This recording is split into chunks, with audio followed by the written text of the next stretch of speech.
শোলা কচু দিয়ে এভাবে একবার মাছের তরকারি খেয়ে দেখবেন, অসাধারণ হয়। এটা কিন্তু আমাদের গ্রামাঞ্চলেরই রান্না বলতে পারেন। আমরা গ্রামের লোকেরাই সবসময় এভাবে একটু বেশি খেয়ে থাকি।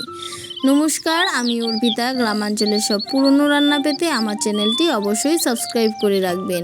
আমি খুব পুরনো দিনের রান্না আপনাদের সামনে তুলে ধরার চেষ্টা করি, খুব সহজভাবে।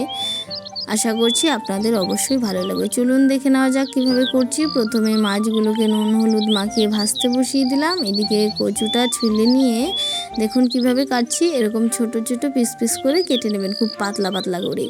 তারপর কচুটা কেটে নিয়ে ওদিকে মাছগুলোও আমার ভাজা হয়েছে, উল্টে দিলাম আরেক পিঠেও। এদিকে লালচে হয়ে গেছে, উল্টে নিয়েছি মাছগুলো একে একে। লালচে একটু কড়া করে মাছগুলো ভেজে নেবেন। তারপর মাছ ভাজা হয়ে গেলে এদিকে আমার কচু কাটা হয়ে গেছে। মাছগুলো সব উঠিয়ে নেব। এটা কিন্তু আমি খুব কম তেলেই রান্নাটা করছি, খুব বেশি তেল দেওয়ার দরকার হয় না। আর এখন গরমের সময় একটু তেল মশলা কম খাওয়ারই চেষ্টা করি। ওই মাছ ভাজার ওই অল্প তেলেই কিছু কুচি করা পেঁয়াজ দিয়ে দিলাম। দিয়ে পেঁয়াজটা লালচে হওয়া পর্যন্ত নাড়িয়ে চাড়িয়ে নেব। তারপর দিয়ে দেব কচু, দিয়ে নাড়িয়ে চাড়িয়ে ওতে দিয়ে দেব কিছুটা পরিমাণ নুন আর হলুদ গুঁড়ো, দিয়ে নাড়িয়ে চাড়িয়ে চাপা দিয়ে দেবো। খুব হালকা আঁচে রান্নাটা করবেন, তাহলে কচু থেকে সামান্য জলও বেরিয়ে যাবে, কচুটাও সেদ্ধও হয়ে যাবে, আবার নিচ দিকে পুড়েও যাবে না।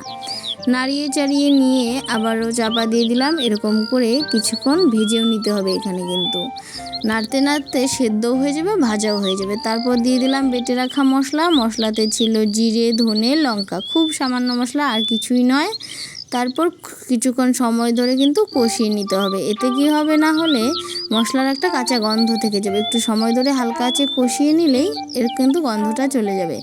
তারপর দিয়ে দেবো সামান্য ঝোল। বেশি ঝোল দিলে কচু তরকারি আমাদের ভালো লাগে না, তাই আমরা একটু গা মাখা ধরনের রান্না করার চেষ্টা করি। তারপর কিছুক্ষণ ফুটিয়ে নিয়ে নামিয়ে নিয়েছি।